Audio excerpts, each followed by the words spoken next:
Lakshadweep versus Maldives की लड़ाई में हमने मालदीव को बॉयकॉट किया और ट्विटर पर जाकर मालदीव के लोगों को रिप्लाई भी दिया। पर क्या हमने ये जाना कि क्या सच में अभी लक्षद्वीप टूरिज्म के लिए तैयार है या नहीं? अगर हम फॉरेन टूरिस्ट की बात करें तो 2009 में लगभग 4300 फॉरेनर्स ने लक्षद्वीप विजिट किया था और ये आंकड़ा धीरे धीरे कम होता गया और अभी 2021 में सिर्फ 4 फॉरेन टूरिस्ट ने लक्षद्वीप विजिट किया था। और अगर हम इंडियन टूरिस्ट की बात करें तो हर साल एवरेज 6700 लोग लक्षद्वीप जाते हैं।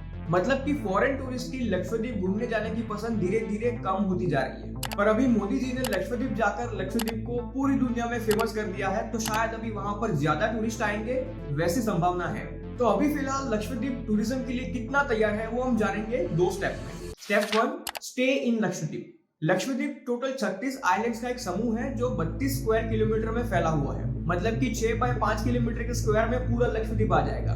लक्षद्वीप की ये 36 आइलैंड्स में से सिर्फ 10 के ऊपर ह्यूमंस का रहना पॉसिबल है, जिसमें से बंगारम जो लक्षद्वीप का एक प्रीमियम आइलैंड माना जाता है, उसके बाद कवरत्ती जो लक्षद्वीप का कैपिटल है, और अगत्ती जहां पर लक्षद्वीप का एयरपोर्ट बनाया हुआ है। ये 3 सबसे मेजर आइलैंड है और ये तीनों आइलैंड मिला के सिर्फ 97 यूनिट्स है रहने के लिए, जिसमें cottages, tents type hotel, resort, ये सब आ गया। मतलब कि हर यूनिट में 2-3-4 रूम्स होते हैं अलग अलग, पर फिर भी 97 यूनिट्स बहुत कम है। तो अगर मान लो कि एक ही टाइम पे बहुत ज्यादा लोग वहां पर आ गए तो रहने की दिक्कत हो सकती है। तो इसी को कंपनसेट करने के लिए एक दूसरा आइलैंड है सुहेली। वहां पर ताज होटल ग्रुप के द्वारा 110 रूम की एक प्रॉपर्टी बनाई जा रही है जो 2026 तक कंप्लीट हो जाएगी।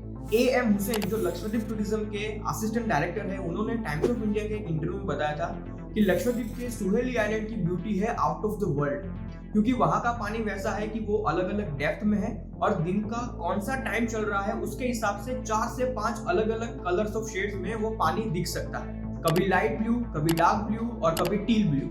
और यही चीज लक्षद्वीप को मालदीव से अलग बनाती है। पर मालदीव में जो वाटर विलास है वैसे लक्षद्वीप में बनाना थोड़ा मुश्किल है, वो एक एनवायरमेंटल चैलेंज है। और ये लक्षद्वीप के लोकल MP मोहम्मद फैजल का कहना है, क्योंकि जब साउथ वेस्ट रीजन में बारिश होती है तो वहां से जोरों की हवा चलती है जो सीधे ये वाटर विलास को जाके लगेगी और उसको नुकसान हो सकता है। और ये विंड फ्लो को ब्रेक करने की कोई पॉसिबिलिटीज नहीं है अभी। और दूसरा कि वाटर लगून्स मतलब कि लैंड्स के नजीक जो समुद्र है उसके नीचे की सपाटी बहुत ही अनइवन है, तो अगर स्ट्रॉन्ग फाउंडेशन नहीं होगा तो लगून विलास और वाटर विलास बनाना बहुत मुश्किल होगा। और दूसरी तरफ मालदीव में ये दिक्कत नहीं आती, क्योंकि वहां पर सीरीज ऑफ आइलैंड्स हैं जो विंड फ्लो को ब्रेक कर देते हैं और ये दिक्कत कम आती है। तो एक तो ये है कि लक्षद्वीप में अभी रहने की थोड़ी दिक्कत होगी और वाटर विलास जिसके लिए लोग मालदीव जाते हैं वो अभी नहीं है, पर 2-3 साल में वो फॉर श्योर वहां पर बन जाएंगे। Step 2, transportation. भारत के कोई भी सिटी से सीधी लक्षद्वीप के लिए फ्लाइट नहीं है सिवाय कोची। आपको लक्षद्वीप जाने के लिए पहले कोची जाना पड़ेगा और फिर कोची से 2 तरीके से लक्षद्वीप जाया जा सकता है। पहला फ्लाइट से और दूसरा क्रूज में मतलब कि फेरी से। फ्लाइट्स की अगर बात करें तो कोची से लक्षद्वीप अभी सिर्फ एक ही फ्लाइट अवेलेबल है अलायंस एयर की, जो लक्षद्वीप के अगत्ती आइलैंड तक की है। और ये फ्लाइट्स के प्राइस होते हैं 5500 से 12000 के बीच में, डिपेंडिंग अपॉन कि आप कौन से मंथ में जा रहे हैं। और अगर क्रूज से मतलब कि फेरी से जाना है तो उसके प्राइस होते हैं लगभग 2500 से लेकर 8000 के बीच में, अलग अलग क्लास के हिसाब से। पर ये क्रूज 26 घंटे लगाता है कोची से लक्षद्वीप पहुंचाने में, क्योंकि कोची और लक्षद्वीप के बीच का डिस्टेंस है करीब 450 किलोमीटर। बेसिकली जो यंगस्टर्स हैं मेरे जैसे जो गोवा के बदले लक्षद्वीप जाने का प्लान बना रहे होंगे, उनको ये ट्रिप थोड़ी महंगी पड़ेगी, क्योंकि होटल्स के प्राइस थोड़े महंगे हैं, 5 से 6000 रुपए पर डे। और बंगारम जो एक प्रीमियम आइलैंड है वहां पर होटल्स के प्राइस है 18000 पर डे। पर हाँ, जो लोग मालदीव के बदले लक्षद्वीप जाने का प्लान बना रहे हैं उनको ये ट्रिप वही प्राइस रेंज में पड़ेगी या फिर शायद थोड़े कम प्राइस में पड़ेगी। दूसरी एक चीज कि लक्षद्वीप में अभी मोबाइल नेटवर्क्स थोड़े कम आते हैं। वहां पर अभी सिर्फ BSNL का नेटवर्क अच्छा आता है सभी जगहों पर, और कुछ आइलैंड्स के ऊपर एयरटेल का भी नेटवर्क आ जाता है। तो अभी के लिए वहां पर ये नेटवर्क का भी एक प्रॉब्लम है जो फॉर श्योर थोड़े टाइम में सॉल्व हो जाएगी।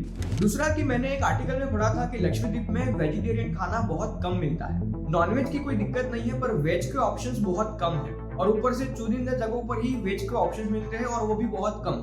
तो वेजिटेरियन लोगों के लिए थोड़ी दिक्कत आ सकती है। एक और बात कि लक्षद्वीप में रहने वाले लोग ऑलमोस्ट सभी लोग मलयालम लैंग्वेज बोलते हैं। वहाँ हिंदी की थोड़ी दिक्कत है। जैसे कि इंडिया में हम कोई भी साउथ के स्टेट में चले जाए तो वहाँ पर उन लोगों को सिर्फ वहाँ की लोकल रीजनल लैंग्वेज और इंग्लिश 2 ही लैंग्वेज आती होती है और हिंदी उनको नहीं आती। उसी तरह से लक्षद्वीप में भी वहाँ के लोगों को सिर्फ मलयालम लैंग्वेज आती है और इंग्लिश लैंग्वेज आती है। तो फिर इंग्लिश से बात चल जाएगी, वरना अगर टूटी फूटी हिंदी जो अगर वहाँ के लोगों को आती है तो बात बनेगी।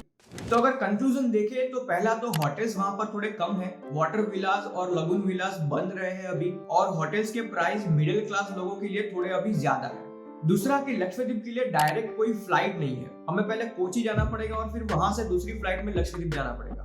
और अगर खर्चा कम करने के लिए हम फेरी में जाते हैं तो वो एक पूरा दिन लगा देगी लक्षद्वीप पहुंचाने में। तो फिर मिडिल क्लास के लोग जो 5 दिन की टूर बनाते हैं उनके 2 दिन तो सिर्फ फेरी में आने जाने में लग जाएंगे और फिर कोची से अपने सिटी में जाने में भी टाइम लगेगा, तो फिर एक्चुअल घूमने का टाइम थोड़ा कम मिलेगा। और तीसरा कि मोबाइल नेटवर्क और वेज फूड की भी एक दिक्कत है, वो चलो मेजर प्रॉब्लम नहीं है, वो थोड़े ही टाइम में सॉल्व हो जाएगी। बाकी होटल्स और ट्रांसपोर्टेशन ये मेजर प्रॉब्लम है अभी के लिए। बाकी आपको क्या लगता है वो आप मुझे कमेंट सेक्शन में लिख के बताइए, और ये वीडियो को अपने फ्रेंड्स और फैमिली ग्रुप में शेयर कर लीजिए और प्लीज सब्सक्राइब कर लीजिए। धन्यवाद।